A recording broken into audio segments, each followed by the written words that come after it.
I'm very glad that I have the opportunity to chair this meeting.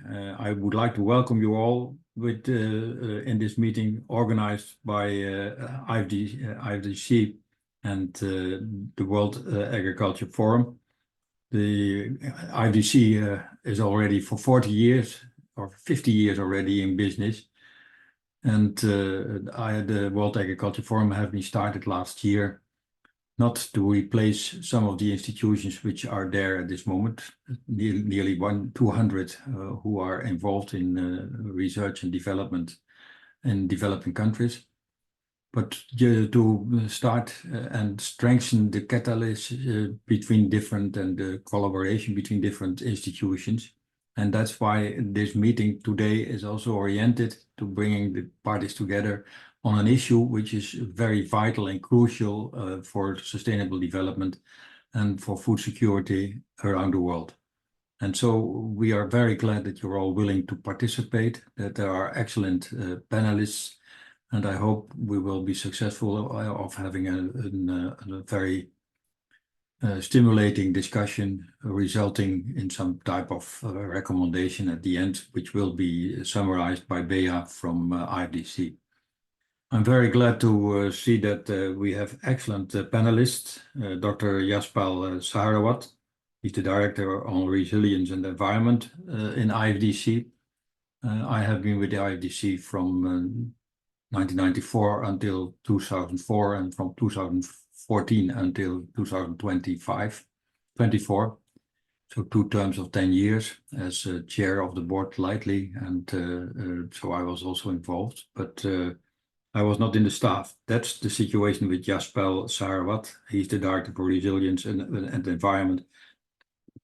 A very important issue and a very important subject, which is studied already for years by IFDC, an organization which is not only research-oriented, but also making use of the impact of research in development. Then the second panelist is Shelley Kano. She's the Executive Director of Sustain Africa, a very important entity and delivering good results and recommendations being used by governments in Africa. And then we have Mariana Odasu Capado, who is at this moment working in Burkina Faso. Because I know that he is now in Togo, in Lomé, from where he gives his presentation on learning and sharing, the lead for soil values program, again of IFDC. And the last panelist is Stephen Wood, Senior Scientist at Agriculture and Food in the Nature Conservancy. So excellent panelists who will present their insights and their proposed way to go, also to bring things together. So I'm very glad that we can have this presentation first and then see what discussion is possible. I would like to ask Ramona how many people are participating at this moment and whether we can start. Yes, you can. I see 86 people online. So yes, please go ahead. All right, then we start the meeting, and I'm very glad that I would like to introduce first Dr. Yashpal Sahrawat, who has the responsibility for resilience and environment in the International Fertilizer Development Center located in Alabama, but working at many places in the world, some 13 countries in Africa, but also in South Asia and other places. Very effective, very much contributing to soil health, which is of course critical for good crops, to grow crops in a sophisticated manner, and to look very carefully that the nutrients are in place and available such that crops can grow, delivering food, nutritious food for a world where the number of people is still increasing and the area which is cultivated is not increasing, but at most places decreasing. So it's important to have high productivity, but then in such a way that it is environmental friendly. We see different places suffering from unsustainability and decreased productivity and negative side effects for the environment. That may be due to poverty and it may be due to richdom. Due to richdom, that's the situation which we see in many places in in the United States and Europe, but also in China, an overuse of external inputs as a result of the availability and the possibilities to pay for it. That's creating a lot of difficulties in these areas. But the majority of our sustainability is not due to richdom, where you can buy all these external inputs, but it is due to the fact that you have not the money to buy the external inputs. And as a result of that, in many places, you see the outmining of soils and you see poverty, which is increased, and the yields are also not effectively increasing. So these different situations occur, and it is very important to see how we manage these things.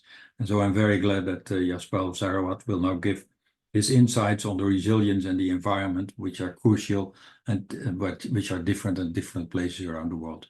So may I invite you now to give your presentation?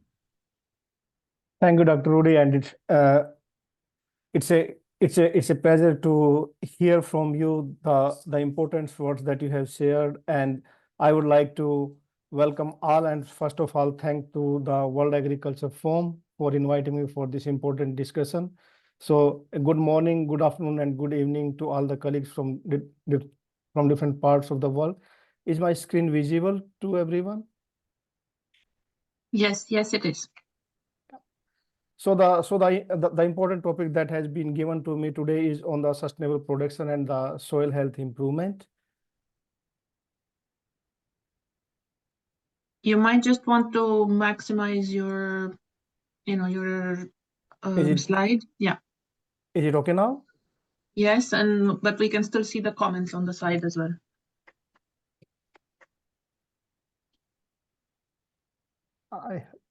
Maybe the screen is double, that's why it's visible. So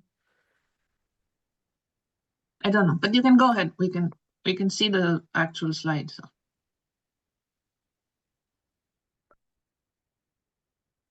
okay, so the next slide will come in that one. So that's okay. So as we are all aware that we are into the agriculture 4.2 at the moment, and the industrial agriculture started from around 1800, and the first was the mechanical loom and then the assembly lines, and then the green revolution, and then we moved towards the precision agriculture. And what it has contributed overall is that due to the industrial agriculture, the anthropogenic climate change, it has reduced the total factor productivity by almost 21%. That is from the last 6 decades. If we see, it has already globally we have lost already 7 years of the productivity growth. The agriculture as such is the 1/3 of the global GHG emissions, which are almost 18 gigatons CO2 annually. And if we talk about specifically about India, where my most of work has been in the past, that every ton of carbon dioxide emissions from the agriculture, it is costing around $86 to the economy, which is because of the total factor productive social causes as well as the economic causes. So where we are moving, both the industry as well as the agriculture are moving towards a sustainable production system, where we are going towards the carbon sink based approach, where we are going towards a carbon neutral approach, and we are going towards a sustainable approach, and where the soil health is going to play a key role. If we see the overall scenario of agriculture, what environmental impact it is having, that agriculture contributes about 26% of the greenhouse gas emission through our food production. 50% of the global land use is under the agriculture. 70% of the fresh water withdrawal is for the agriculture purpose. 78% of the global ocean and fresh water where eutrophication is taking place, that is due to the agriculture sector, specifically the fertilizer sector. 96% of the global mammal biomass, that is for the farming system, and also 71% of the poultry and livestock. And if you see on the right hand side here, we can clearly see that agriculture as such contributes 29% of the emissions, farming 53%, and the supply chain around 18% of the total emissions, which is 1/3 of the total GHG emissions globally. So to counter those emissions and move towards a more sustainable, inclusive, healthy, and climate resilient agriculture, the scientists globally, the policymakers globally, and the different stakeholders globally, they are working on different kind of technologies which are more sustainable, and they have different names for that one. And from time to time, these have changed, like climate smart agriculture, sustainable intensification, multifunctional agriculture. Nowadays, new term is the landscape approach, or the ecological intensification, or nature-based solutions. But if we see the basic background of all these approaches, soil health is one of the key base for all these approaches, because soil is not an inert material, it is a functional material where it has all the biophysical approaches, whether it is physical properties, chemical properties, or the biological properties. And the basic role of the soil health is, it's not only the soil health, how it can, if we improve the soil health, how it can lead to the improvement in the environment, more productivity, as well as the improvement in the animal health and the human health, moving towards a One Health concept. But when we talk about the productivity part, it is important that we improve the soil health or sustain the soil health, because the food security and self-reliance, and there can be several indicators for that one. The yield and the economic terms can be the first one.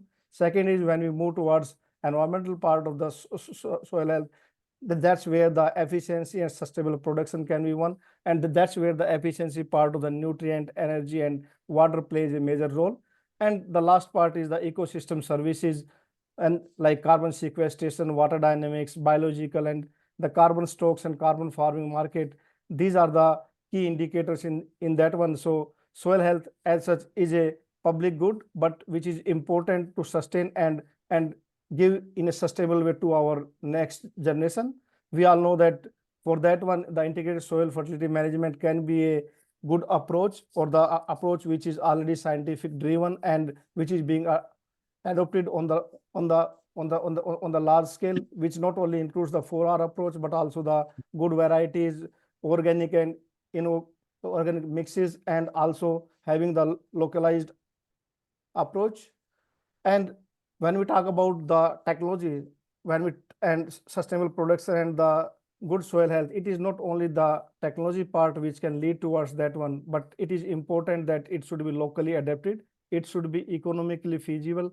A technology which is good for the US, it may not be good for Africa or the South Asia. So the local adaptation and economic feasibility is important. It should be resilient, and it should be backed by the enabling policies. And the most important part that has been learned in the South Asian condition is the skilled human resource is one of the important part of when we move towards the sustainable production systems. And overall, our research in different countries, it has shown that when we move towards this kind of approaches, there is an improvement in the system yield, there is an improvement in the efficiency, both for the water, for the labor, for the energy, for the nutrients. It improves the profitability, as well as it reduces the carbon emissions or the greenhouse gas emissions, and it moves towards a sustainable approach. Then what we have done during our research, that it's not only the field level or the crop level, we should move towards a farming system based approach, and that farming system based approach also interlinked with the watershed based approach and agroforestry based approach, because the single crop adoption do not provide regular income. But when we go for a farming system based approach, it can provide regular income and employment. It can reduce the soil erosion and siltation. It can be the outcome of one can be the input for the other. So it just provides insurance against the risk, and also the natural resources are more judiciously used, and this can act as an enterprise. The next approach that we take, that we need to move away or further from the field level approach to farming system based approach, and then to a landscape based approach, because when we go to a landscape based approach, then only we can see that the entire agri-food system, we can move towards a holistic approach where we can have the sustainable production system. So we need to move towards a landscape based approach system when we talk about the climate smart, resilient, and sustainable production system. But to achieve these, we cannot do in a single technology or a single approach. So what we need is we need to do the co-creation or the innovations together, whether it is on the and integrate those, whether it is on the agronomic part, on the genetics part, breeding part, the socio-economic part, and also there is a need that we inculcate it with the traditional knowledge, because the local adaptation is more important, and do it in a participatory approach with the smallholder farmers, so that we can provide them the safety nets and improve the social values of and the technological part of a society, and move towards a more sustainable approach. And that should also be linked with the market linkage, that what we produce there in a sustainable way, that the farmer is able to sell also, and the society is able to consume those products. And when we do this one, there is a need that this should be quality science driven, so that the enabling policies can be developed. We need to have the strategic partnership so that we can develop it in a joint collaborative approach, but that would require more investment, and we need to bring all the investors together and move towards from a production to the consumption, so that a complete value chain can be taken into account. And when the sustainable technologies are there, then a new science of scaling is required. The linear way or linear approach of dissemination is not the way forward for the soil health improvement, but society has to be involved. So the non-linear way of extension is required for that one. And as Dr. Ratanlal says, that now when we talk about the good soil health and also about the sustainable production, we need to move forward from the NPK approach to a carbon CNPK approach, where carbon plays a very important role. Thank you. That's that's in the background for and I would be happy to take the questions from the members here. Thank you. Thank you very much. That was an excellent presentation, and it was made very clear what position of IFDC is and how effective you are moving away from the traditional agronomic type of activities on field level up to the higher levels, and the scaling up is vital.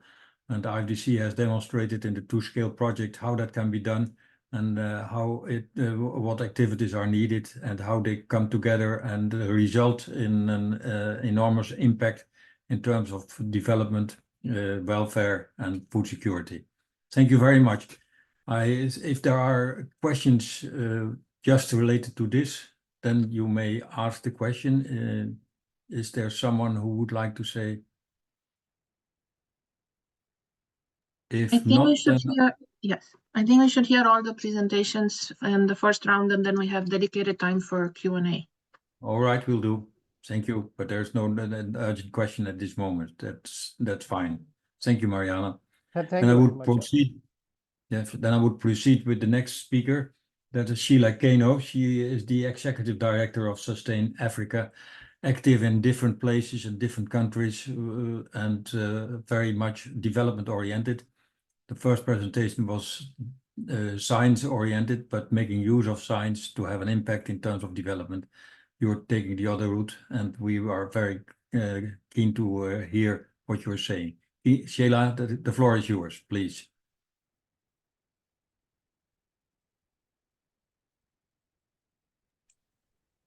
Good afternoon, everyone. Good morning, based on where you're dialing in from.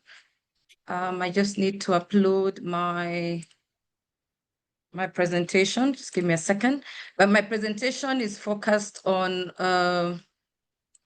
the donors and private sector, how they come into this space. Sorry, I need to share. Just give me a minute.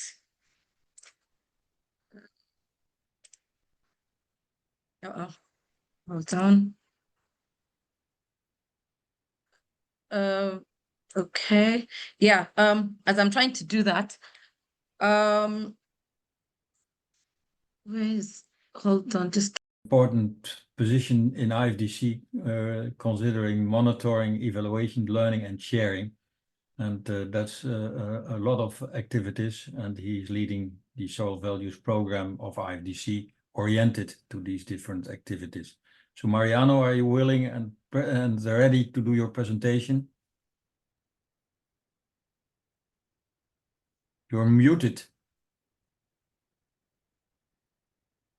I've found mine. Can I go ahead? I don't know if you're able to see my screen. I'm Sorry. muted. Oh, okay. And then we I'm have happy now to the go. screen of. This is the screen of Sorry. Sheila. All right, Yes. we'll go to Um, stick to the order, and I'm sorry for that, Mariano, but we'll be It's back in a fine. minute. It's Yeah. fine. If It's Sheila fine. can give her presentation now first. Sheila, go ahead, please. Yeah, so my topic is around, how the donor community, governments, and all stakeholders, the private sector can all come in together to support the soil health initiative. We had the Fertilizer and Soil Health Summit in Africa last year. In May, actually, May last year, about the same time, we were having that conference in the summit here in Nairobi that came about the Nairobi Declaration that said 65% of the soils in Africa are degraded. And as an outcome of that, part of one of the Nairobi declarations from the heads of state was, to at least focus on, and they committed to rehabilitating at least 30% of the degraded soils of Africa by 2024. And in that, it goes through, the looking at crop nutrition. It also looks at soil conditioners and how do we bring all that together into a balance and ensure that we restore our soils, because our soils have pH issues. We have been mining a lot of nutrients and not replacing it. So particularly in terms of micronutrients, and from the 17, we find very many smallholder farmers have only been accessing, maybe 2 macronutrients and no micronutrients, and even a third macronutrient missing. So we've mined the soils to a point they are really degraded, and that soil health has come to the center of discussions because we are losing at least 25% of production due to our soils. And if we continue at this rate, we will continue losing. We know our farmers are still earning at about, producing at about 2 tons per hectare, which is really, really low compared to other parts in Africa. For example, South Africa, that is already at the 10-ton margin. So how do we even simply just double production in the various countries? We can start already by, amending our soils, fixing our soils. Our soils are a live organism, and if we treat them like a live organism, then we need to take care of them in the same manner and ensure that we feed the soil what it needs to enable it to grow crop, and we supplement growing the crop by also feeding the respective crop what is required. So those are the numbers we have there of what soil degradation is leading to, and it is every year those numbers are growing. So we really need to focus on this. And as it have shown there, it's threatening food security. Climate change is a very big issue, and this interferes with climate resilience, and rural livelihoods are interfered with. Farmers earn less because they are not optimizing production. So the soil is the foundation. We've made very many great steps in terms of development of seed. We have developed a lot of seed. The seed system in Africa has really moved and really advanced, and we have even very many seeds that have been released into the system that are still on shelves and have not gotten to the farmer. But we've been lagging behind in terms of soil health. So we really need to put a great emphasis and focus through all partners, right from the AU. And when you look at the 10-year roadmap into implementation of the Soil and Fertilizer Action Plan, soil health is at the center, science and innovation is at the center of there. We have policy, we have extension services, we have human capital. We have to invest in all this, and having private sector and business also as a part of this to ensure that we are able to really bring together all these thematic areas to ensure that we have a focus on our soil health through coming together of, governments, coming together of continental bodies, the RECs, and different countries as we work towards domesticating efforts around, the declaration of which soil health remains a big part. The SDGs really, as you can see there, focus as well, have focus on soils, and SDG 1 is in there, SDG 2 is in there, SDG 3, 6, and 13. So we have avenues and channels and lay down write-ups and SDGs that we're able to work with the soil, and more effort is needed, particularly in bringing together the government, the private sector, and all stakeholders through PPPs, through working with communities, because sometimes we forget that the community people are very well versed with their soils. They're the ones who grow this. And when we're looking at smallholder farmers, they are a lot more knowledgeable than we sometimes credit them for. We are seeing here, for every dollar invested in soil restoration, it generates $4 to $7 in return. If we're able to just do this, then we are able to increase that production that sees us producing at that 2 ton per hectare, as I've said, to be able to increase, and just a double increase on the continent would go a very long way in ensuring food security. And then the challenges now would be ensuring that we have the right markets. We've been working, when you look at the food systems today and the discussions, there's a nexus that really connects the climate action and economics. There's a direct link between food production and our currency depreciations and all the food inputs we're having into the continent. If you look at the inputs Africa is bringing in now, we continue to increase our inputs, our food inputs. And what is that doing to our currencies? It's devaluing our currencies. Sometimes our farmers are not able to even add to the production, because by the time they produce, there's already imported material that disadvantages their produce.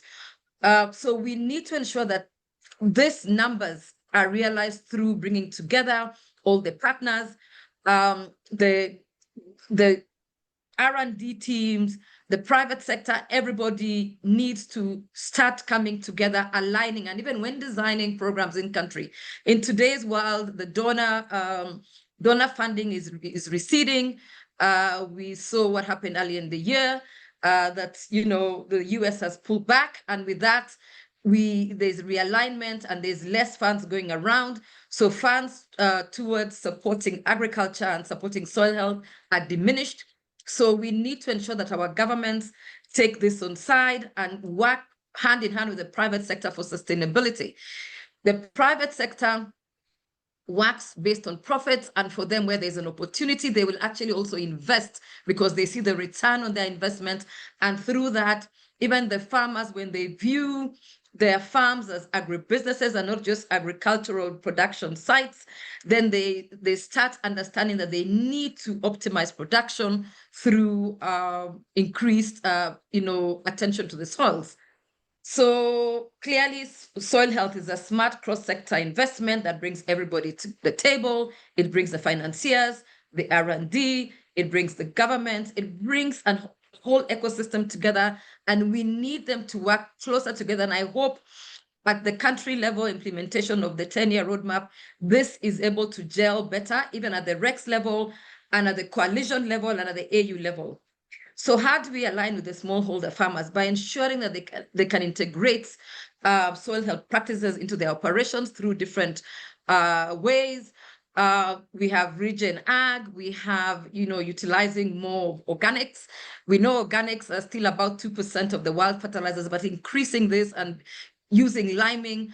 Right now, we are trying to attempt to, with the Gates Foundation, the World Bank, and a few other donors, we're trying to see how we can operationalize a large-scale soil liming initiative in Kenya, starting in Kenya and look towards scaling to the continent. Because a large-scale attempt at 500,000 hectares, 1 million hectares has not been undertaken on the continent. So we are trying to see if this is a step that the foundation can undertake with very many partners, and that will be a challenge, but everyone will need to watch how that pans out, because the learnings from that and will be used to replicate and expand onto the continent. Now, when is the time to invest? It is now. It can't be tomorrow. We've been given the 10-year roadmap, but if we don't invest in it now, when? We have to look at the financials, and again, in the 10-year, in the Nairobi Declaration, the heads of state asked for the enhancing and the broadening of the AFFM, which is the Africa Fertilizer Financing Mechanism.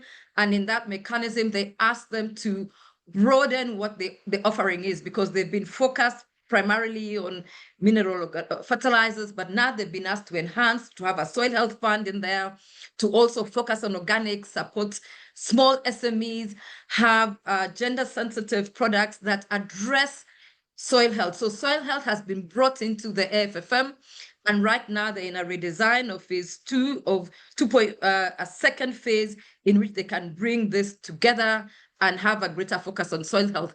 So if we can all come together and work with them, and other financiers on the continent are also able to start aligning with that call, then we get more traction, because financing is needed to be able to do this. Within the implementation of the 10-year roadmap, there's the private sector and business coalition, which is the Secretariat is Sustain Africa, of which I'm leading. So that brings together the continental private sector. And right now we're trying to support them to form an association that brings together the continental, particularly associations at country level. Then we get them into regional blocks, and then we look at a continental level, so that we are able to access all these players of soil health that will be within that fertilizer and soil health association. Then in terms of all this, when we increase the soil health products, we must leverage the AfCFTA to ensure that we are able to have smoother inter-Africa trade, and ensure that trade barriers are lessened through collaborating with them and getting traction in terms of Africa trade. Right now, when we look at the supply chain in terms of products, they are still very dollar denominated. So we are finding that very many countries, through devaluation of their currencies, are struggling to be able to pay subsidies. And most of the subsidies now, with the World Bank at the forefront, are being more so enhanced, or some people use the word repurposed, but trying to bring together a holistic subsidy that not only has fertilizer, but also brings crop protection in there, and not just calling it fertilizer, but crop nutrition and what the soil needs. So crop nutrition, crop protection, soil needs all together. So we call upon you to invest. We call upon the governments, the private sector, and all these associations to come together. And how do we align with the smallholder farmers? By being able to ensure that they have innovative financing solutions to enable them to fix their soils. When we look at the cost of lime, about a ton is needed about an acre. And that is a lot for a smallholder farmer. At a bag level, it looks like very few dollars. But when you need 20 bags per acre, then it becomes a lot. And the pricing, so looking at how pricing on soil health, products is also key. So bringing the finance, bringing the trade, bringing the policies, bringing the innovations all together between governments, donors, stakeholders, partners such as everyone in the room is important for coherence. And we hope this will be done at country level as we operationalize and domesticate the 10-year roadmap under the fertilizer and soil health. Thank you so much. Thank you very much. It's very clear that you are indicating that it is very necessary to have a development in Africa, where you can see that there is a need for a unifying concept, probably a production ecological approach which addresses the issues which we're mentioning. an unifying methodology such that you're making use of the insights and of the different disciplines and bring them together. And a unifying approach, that's a systems approach, which is better than just individual disciplinary approaches. And finally, a unifying leadership. And that's what we have to create also at different places. Thank you very much for your presentation, and we'll continue in line with what we discussed earlier now with the next speaker, that's Mariano. And Mariano has the responsibility to lead the Soil Values Program in IFDC. And I mentioned already that that is a very broad program, and I invite you now to give your presentation. Is that possible, Mariano?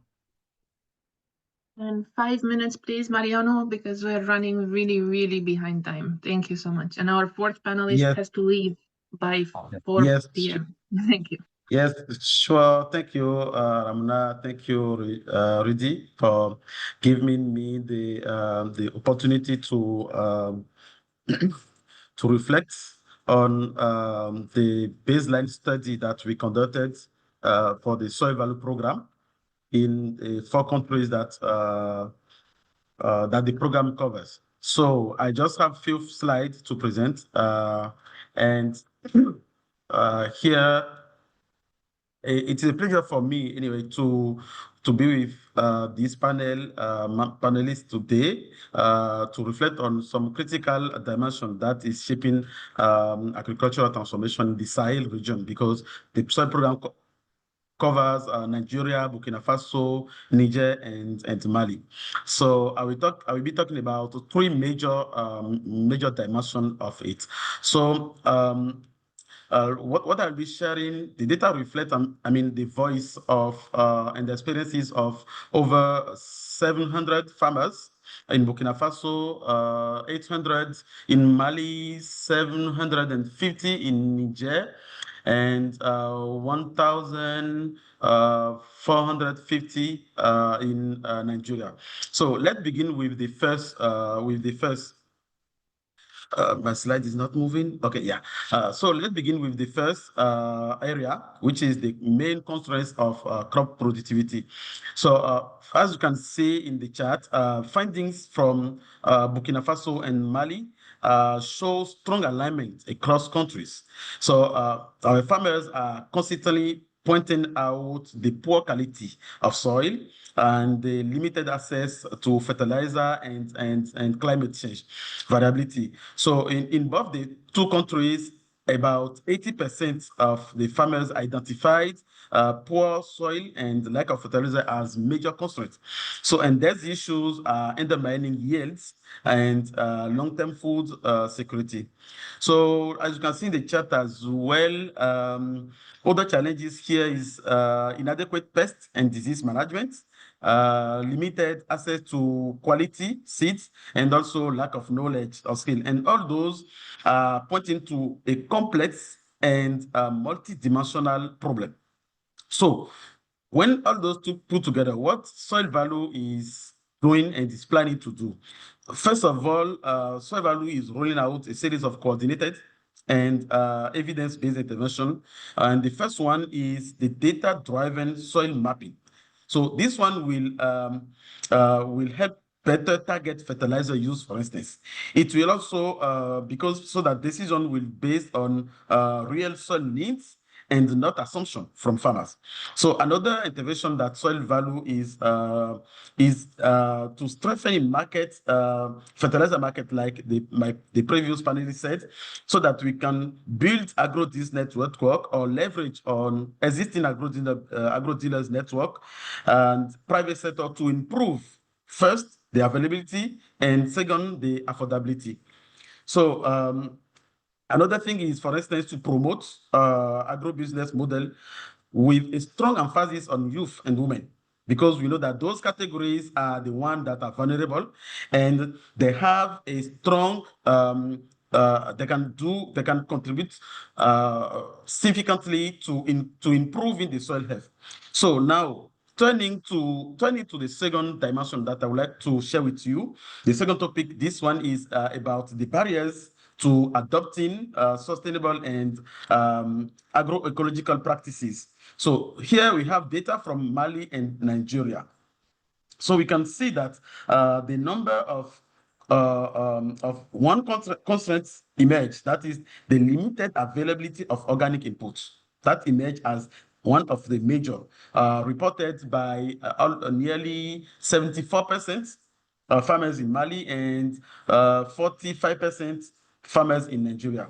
So in addition, we can also see in the graph that nearly over 35% of farmers in Mali and nearly 40% farmers in Nigeria said that they lack access to practical, relevant agricultural information. And we know that without this, it will be hard to farmers to make timely information, informed decision. So a third major challenge I can see in the graph is about the high cost of appropriate technologies. So this one shows that affordability gaps persist across markets. So to address this, what Soil Value is planning, for instance, is to pursue several scalable and targeted solutions. First of all, for instance, Soil Value plan to support youth-led enterprises, like I said, but this time is to produce and to distribute organic amendments, such as bokashi, such as compost, such as biosha, and all those will close the input gap and will create also local job for young. Another intervention we are planning to do is to roll out, for instance, digital platform. We'll also leverage on existing farmer digital platform so that we can share timely, localized agricultural advice that will reach out directly to them. My last slide is about improving soil health. So as we focus on improving soil health, it is very important to recognize that what farmers are already doing and what the gaps is very important for us to know, so that we can be sure that our intervention fits with the needs. So for instance, you can see that in Burkina Faso, what I'm showing in this slide, the most widely used practices to improve and maintain soil health is the use of organic fertilizer and also chemical and also crop rotation. So there's like the numbers, the figures you are seeing here is encouraging, but we need to keep farmers engaged and maintain those levels of engagement. However, you can see at the top of the chart that only 1.3% of farmers are using soil analysis to guide their fertilizer choice. So this means that most inputs are applying without really understanding what is the need of the soil. And this one can lead to waste and can also lead to more soil degradation. So similarly, you can see that the regenerative practice remain very low, 3.2%, and reduced no-till practices, 3.5%. Those are very low statistics that we got from this, and also agroforestry. So, but we know that all Mariana? of this, yeah? I'm sorry to interrupt, because this is like interrupting at the last part of the best part of the movie. Could you take about 30 seconds to wrap up so we make sure to leave time for the next speaker? Yes, Thank you. yes, sure. I'm done. So we know that all those three, cover cropping, tillage, agroforest, are very important to build resiliency and to restore soil health over time. So to close this gap, what we plan to do is also to support youth-led business model so that they can support testing soil and use these to farmers so that they can use efficiently the fertilizer. So taken together, this finding made one thing very clear. Solution must be shaped by farmers themselves and rooted in the context Soil Value is working in. So I will stop there. Thank you so much. Thank you very much. I think it's very clear that what you need, of course, is a leapfrogging from this very low percentage of farmers using soil analysis to higher levels in order to have a sophisticated way of managing soil health. Thank you very much. That was a nice introduction, but there's a lot of work to be done. I think the last presenter is now with us, Stephen Wood. and Stefan Wood can give his contribution on the landscape context. I'm sorry that we're going out of time. I hope that Stefan is willing to do it as short as possible. Thank you very much for your willingness to come with us and to have this discussion. You're representing the Nature Conservancy organization. Stefan, the floor is yours. Hi, everyone. Thanks for inviting me. My name is Stephen Wood. I work for the Nature Conservancy. We're an environmental nonprofit. We work in 80 countries around the world, but based in the United States. And I work for one of our teams, which is called the Provide Food and Water team. And providing food sustainably is one of the 3 main pillars of our organization. So I'm going to talk about soil health in a landscape context. The first speaker was talking a bit about landscapes, and landscapes are just really important for us as an environmental organization, and they're part of our DNA for how we think about our work. So I wanted to start by really talking about where we're at with soil health. And I wanted to acknowledge the very large body of scientific literature showing the impact of farming practices on soil health indicators. This figure here just comes from one example paper. This is a project that we did at the Nature Conservancy called the Soil Health Partnership that supported farmers to adopt cover crops and then measured soil health indicators and showed that over time we saw increasing changes, positive changes in indicators like active carbon, aggregate stability, soil organic matter, microbial activity. Some indicators are more responsive than others, but generally we see that with farm management, like cover crops and no-till, we get an increase in key soil health indicators. But where we lack some evidence is the connection between these changes in these indicators and really important outcomes that we care about, either for farmers, like crop yields and increasing those yields sustainably, or environmental outcomes like climate change mitigation or improvements in water quality. There are some examples where there's a growing body of evidence linking soil indicators with outcomes. So these 2 figures here are from recent meta-analyses showing a relationship between soil organic carbon and crop yields.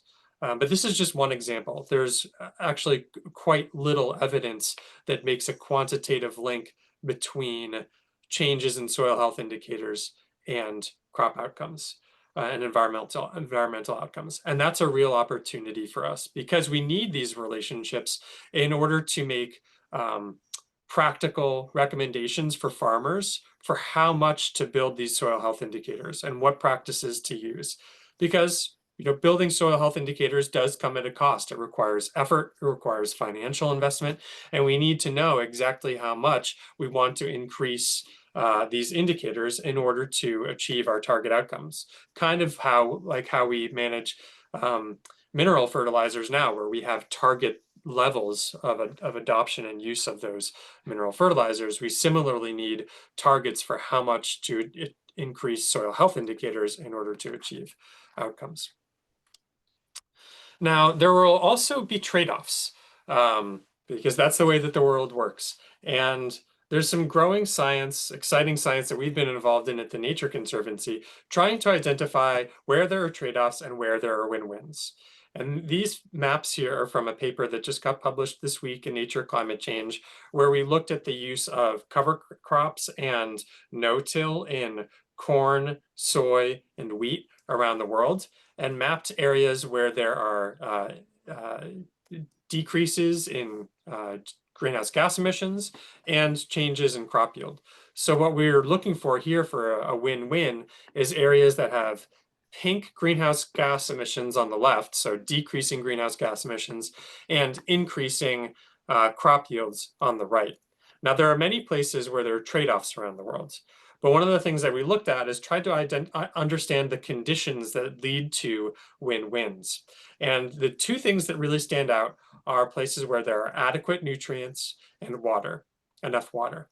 If you don't have adequate nutrients in your soil, then cover crops can take away nutrients and compete with main cash crops and lead to decreases in crop yields. And so as we're implementing these soil health practices, we need to not just think about what are the practices that we're using, but what are the contexts in which we're using these practices? And how can we manage the whole farming system in a way that makes these practices most likely to be effective? And by effective, I mean leading to as many co-benefits and win-wins as possible. Now, the last point that I wanted to make is that when we talk about soil health indicators, we're just talking actually about a very small scale of the benefits that are provided by farming systems. Soil health indicators are indicators that are measured at the peat-on, the field, or the farm scale. And so they're really good for, capturing things like soil organic matter, relating organic matter to field level outcomes like crop yields. But there are a lot of benefits from soil health practices that occur at broader scales. So like water quality at the scale of a watershed, or even habitat and biodiversity, or changes in greenhouse gas emissions. And soil health indicators are actually not particularly good at that because they're just measured at the field level or the farm level. And so what I wanted to propose here is for us to think about how to move beyond just the field level and think about soil health at a landscape level, and what are the benefits or trade-offs that occur at the level of a landscape. So I just wanted to end by giving one example of that. The picture on the left, this is a picture of a farm in the state of Connecticut in the United States where I live. And this is the first regenerative certified farm in New England, in the Northeast of the United States. So if you look at the productive acres of this field, the productive land, the soil is very healthy. It's being managed with cover crops, with rotational grazing, with livestock. And so it checks all of the boxes for soil health. But then if you were to zoom in and look at this woodland around the margin of the crop fields, you'd actually see that it's invaded by multiflora rose, which is one of the most invasive species in our area. And it keeps the forest from regenerating by choking out all of the new growth. And so from a landscape perspective, this farming landscape is actually not very healthy. And that invasion of multiflora rose prevents or limits the quality of the habitat surrounding the fields, limits the habitat that's available for native pollinators, wild and native pest control agents. It limits carbon sequestration. So again, I just wanted to end here by encouraging us to think about soil health at a landscape level, and not just at the field level of what crop is being produced, but what are those ecosystem services provided to farmers by the entire farming landscape, and how can we think about soil health in that context? So thank you very much. Thank you very much. I think it's very important to be aware that you're not working only on field level, but also at the higher scale levels. And in that context, it's very important to look at the landscape. And I think it's very wise to see where to do what and in what way it can be done best, such that high efficiency activities are served. Now we have had the presentations, and there were questions to the different speakers. In fact, they have addressed that in their contribution, the questions for the panelists. You've seen it all. What the first one was, what policy or financing mechanisms are needed to mainstream soil health. What that question was answered by Jasper Saharwat in his contribution, explaining how the systems function. And the second question was what soil restoration technologies are needed in practice, and that was discussed with Mariano very clearly, what is needed to have a restoration technology. And then the third one was from how can governments and donors be encouraged to invest more in soil health. That was the contribution of Sheila.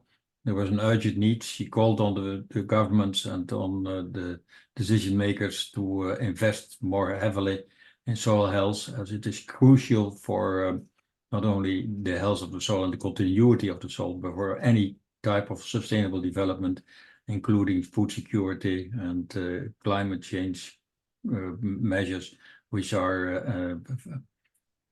really work. And then finally, Stefan Wood came with the presentation on integrating in the landscape. So thank you very much. There are now possibilities to ask questions, a short period, because we have not too many time left. But who will raise a question? There's some already in the chat. Okay. Can you Should I just read it out? Okay, so there's Yeah, a if you question can. to Dr. Yashpal. Where do you leave micronutrients and secondary macros in the CNPK? So a technical question. Also one about the practice of black soldier fly in managing food waste. You can also answer them directly in the chat. And there are further down questions on why so many farmers, especially in Africa, are not doing the soil analysis, and how we can mitigate that, and also the effects of doing the soil level analysis. I'm looking if there's a question for Stephen as well, specifically, so we can start with him since he has to leave us very soon. All right. Maybe this one. Does implementing agroecological practices at the farming level achieve and maintain soil health, considering that soil health is dynamic and comprehensive, and that dynamic approaches to practice are critical? Right. I think we have sufficient questions now. I would like to invite the panelists to answer, please, one by one. Ramona, first, the question concerning the first presenter. That's in fact the presentation by Yashpal Saharawat. Maybe you can cite the question to him. I think Stefan is leaving, so if he wants to answer his questions first. Yeah, I can answer All the right. agroecological question. I think the answer is that it can, but as has come up in the number of presentations here, it really just has to be place-based and contextualized, because there's a lot of agroecological methods that could detract from crop yields depending on how they're implemented. So there's no one size fits all. And I think what we need to move towards more is less like, single simple bullet points that we circulate at like a high level, and getting more into contextual implementation of some of these practices. That's a big factor for us at the Nature Conservancy. It's not just like questions like, do cover crops work? It's more, how do you implement cover crops in specific places based on soil types and crop types and things like that. So that's what I would encourage us all to think about, is not like, do agroecological practices work, but how do they work in my system? What are the practices that that provide benefits, that provide trade-offs, and how do we implement them effectively? Thank you. That's, I think, a very good answer. You can't do everything everywhere. You have to make choices and do the right agriculture, or using the best ecological means in the right places, and safeguard other land also for other objectives, such as, for example, climate change control measures. So it's, I think, very important that you make very clear that it is not one answer to all questions, but that there are several questions and several answers possible, but it requires choices, not only by the scientists, but more specifically with the policymakers, where to invest and how to do it. Thank you very much. Next one, Ramona. I think Yashpal has two questions, which I read from the chat, so maybe he can go next. Okay, so I remember the one question that is on the micronutrient part, and yeah, the micronutrients are very much important, but keeping in view the paucity of time, because we were given only 5 minutes to speak, so I have not covered that part of the micronutrient. But yeah, I fully agree with my colleague that the micronutrients are very, very important. But what we have tried to cover here, the macronutrients as well as the importance of carbon for the sustainability of the soil health. All right, thank you. Next one, Ramona. I see a question on, is it possible to sustain food security under a farming system where there is small land holding capacity, with many farmers having below 0.25 hectares of land, specifically under semi-arid and arid areas of sub-Saharan Africa? That's a difficult one. Are you capable of answering this question, Mariano?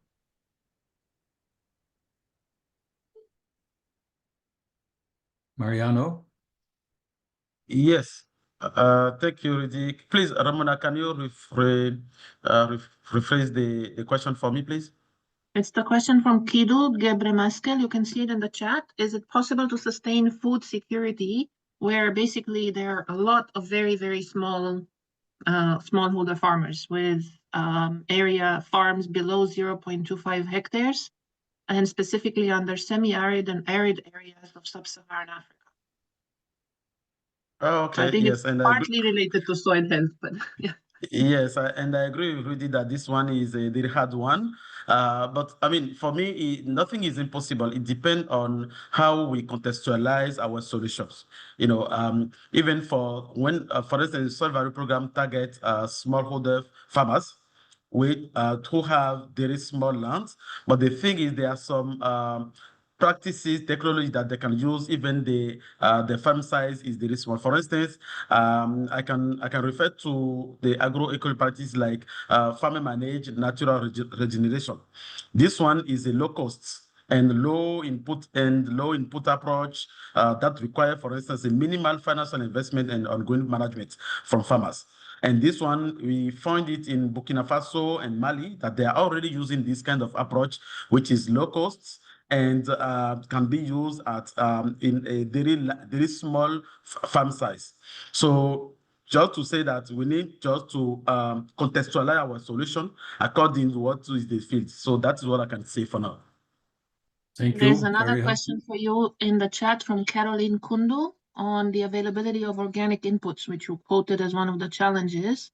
Maybe you can answer it directly in the chat. Yes, it's not. I mean, it's not that available based on our study, because I didn't present this data, but it's not that available. Few people are doing it. Farmers are doing it as themselves at the farm level, but we need to. We are going to work to implement business for youth so that they can produce more organic fertilizer in the countries we are covering. Thank you. That's helpful. Thank you. Good answer to the question. Last question, Ramona, for Sheila. There is one on the impact. Well, I don't know if this is for Sheila. There's one on the impact of soil compaction on the plant roots nutrients absorption. So a very technical question. That should and be there answered is then by one- Jaspal. That should be answered by Jaspal. He has an answer to that question. Yes. Yeah. Sorry, can you repeat the question? From Sunday Ismaila, what is the impact of soil compaction on the plant roots nutrients absorption? Yeah, so what has happened that with the industrial agriculture, we are using more and more mechanics or the instruments on the soil. So that is causing a soil compaction. And because of soil compaction, which is happening normally at two different levels. One is we see at the soil surface, and the major compaction that is happening at a particular depth of 50 to 60 centimeters. What it is causing that if you see a normal till soil and the compacted soil, the roots in the normal soil will be more vertical one, whereas in the compacted soil it will be more of a horizontal one. And when we have root zone only on the surface one, it leads to less nutrient uptake, as well as also it leads to that they don't withstand the stresses more. Thank you. Good answer. Helpful. I think the last question, Ramona. There is also, I think several people have asked about this inability of smallholder farmers to do any kind of soil analysis and how we can mitigate that. So I don't know who wants to answer that. I think Sheila is having problems unmuting herself.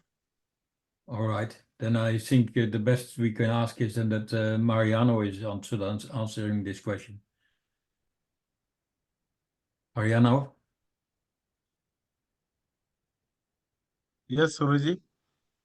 Yes, could you answer this question concerning which was Ramona will repeat it. Yeah.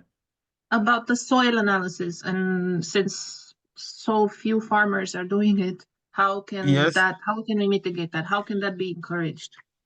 Yes, I responded in the chat previously to say that farmers are not doing soil analysis because firstly it's costly, and we need equipment, and the equipment is costly, and we need this to be in the field so that farmers can do that. But the thing is, even though it's really available, we need to, for instance, put in place some subsidiary so that farmers can use it. So that is why I was mentioning the youth-led business that we want to implement, and we support the youth to develop this kind of business so that they can offer to farmers at farmer level the soil analysis.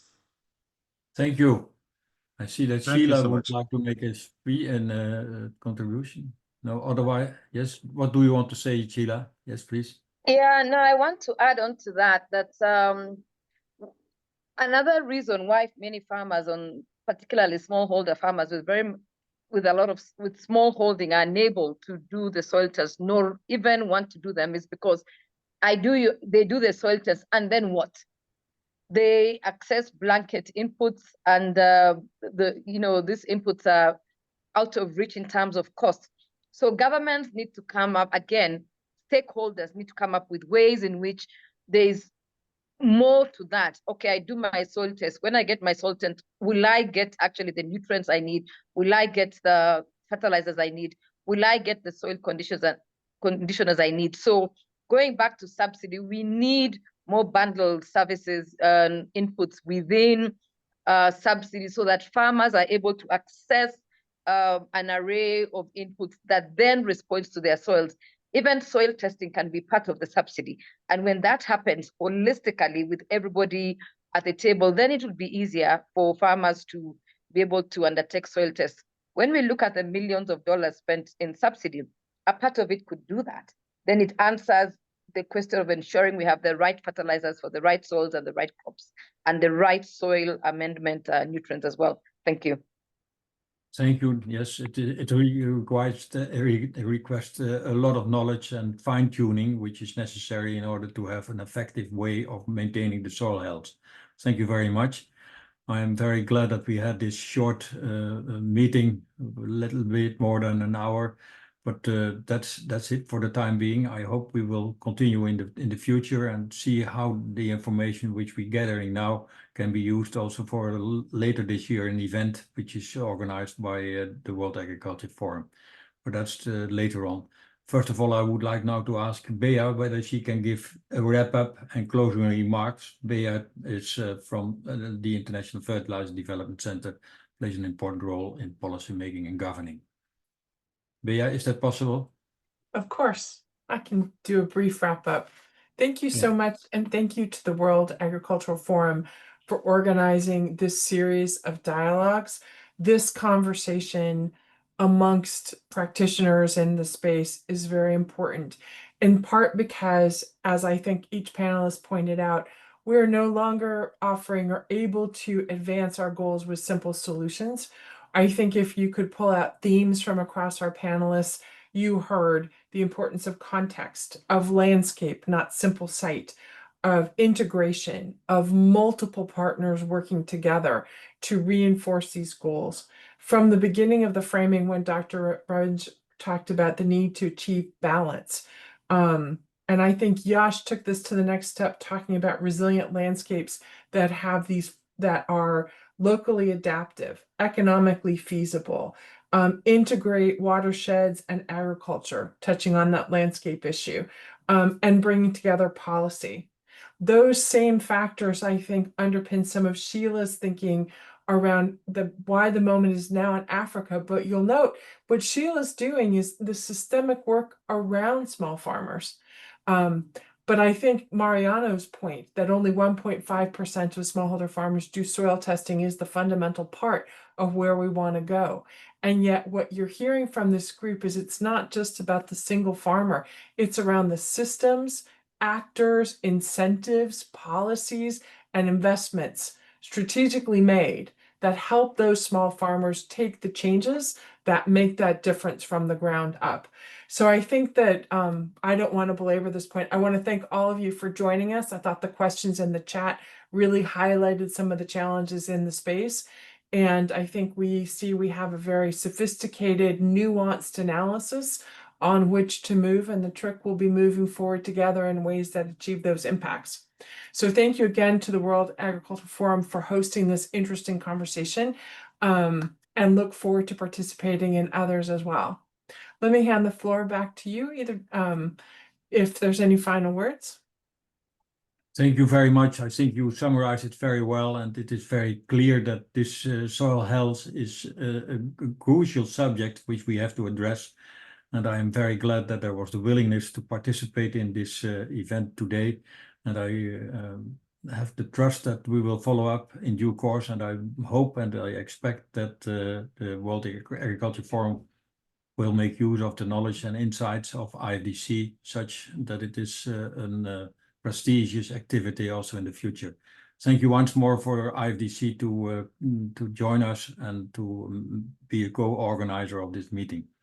And with this, I would like to thank you all for participating and look forward to the next meeting later this year, and hope that you all will participate again in that event. Thank you very much, and I wish you all or a good day or a good evening or sometimes a good morning. Thank you.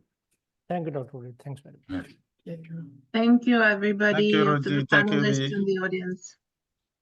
Thank you. Bye-bye.